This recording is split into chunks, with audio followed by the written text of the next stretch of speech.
Let's start with this women's soccer team. 6 granted asylum. The rest of the team went back. What's your read on what they're going back to? Well, thanks for having me. These young women have shown incredible courage and bravery under tremendous amounts of pressure, both through media, but most especially from their own government that has labeled them, wartime criminals. And they have been charged with simply not singing the national anthem and posturing and performing patriotism to an Islamic republic that they have no allegiance to. I think we have to remember that these young women are still reeling from the massacre earlier this year, where 36,000+ people were massacred by their own government for simply protesting for freedom, liberty, and a regime change. And now we are seeing that their country has been put, in the middle of this conflict with America and Israel. And really, the way that Iranians see it is this is a conflict that the Iranian government brought on themselves. 80% of Iranians inside the country do not support this regime and want a regime change. And so these young women are doing what many athletes, Iranian athletes, have been expressing to us over the past few decades, which is a real solidarity with Iranians who want freedom, liberation, and regime change. And you have to imagine they're going through incredible pressure. Their friends and families are being pressured with death and crimes and who knows what else. So I would imagine that the 2022 that returned are not happy and are very terrified because they are all over the state media.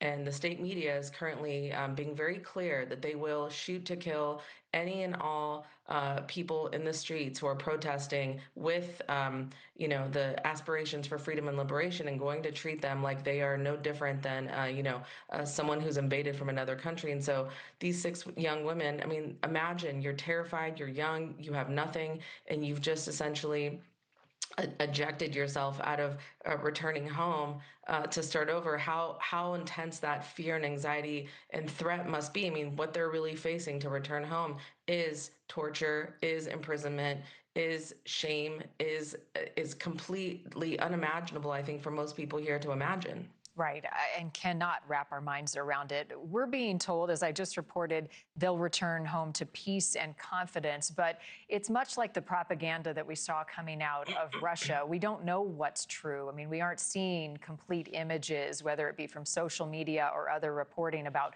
what's going on in Iran. You have ties there. What are you hearing about day-to-day life as this conflict escalates? Well, I think we have to start to acknowledge that we do know what's true when they've massacred their own people for decades on decades right in front of our own eyes.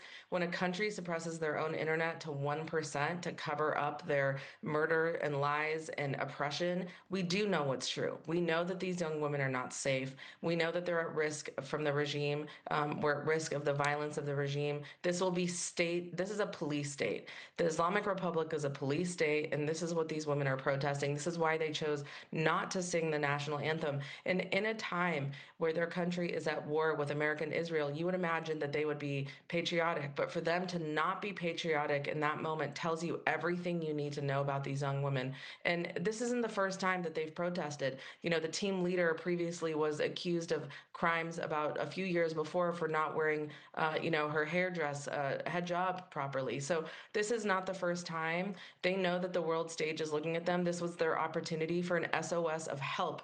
What they're expressing here is not just on behalf of themselves, but it's an SOS on behalf of the Iranian people inside who desperately want freedom, who, in my opinion, today are being gaslit by the media to consistently report that there's any remnants of people who actually want this regime to stay intact. The way that we see that final 10-15% of people inside the regime is we frankly aren't even sure if they know that they're in a cult and that they too are victims of this Islamic Republic. And so this is quite serious, and this is quite, on time. And I think they're making a statement to the global stage that please, gone through all of this length with this war, do not leave this regime intact. I think Iranians in Iran would be left in a terrible situation under the new supreme leader, who is said to be more extreme than his father. This would be like turning Iran into North Korea. And I think we're in a desperate moment from a humanitarian perspective. And my hope on global level, on an international level, on a bipartisan level, is that leaders really make a difference and make a decision here to push for regime change. And I think anything less than that is an actual crime and stain on humanity at this point. Thank you for watching. Subscribe below and download our NewsNation app right now on your phone, and you will get fact-based, unbiased news for all Americans.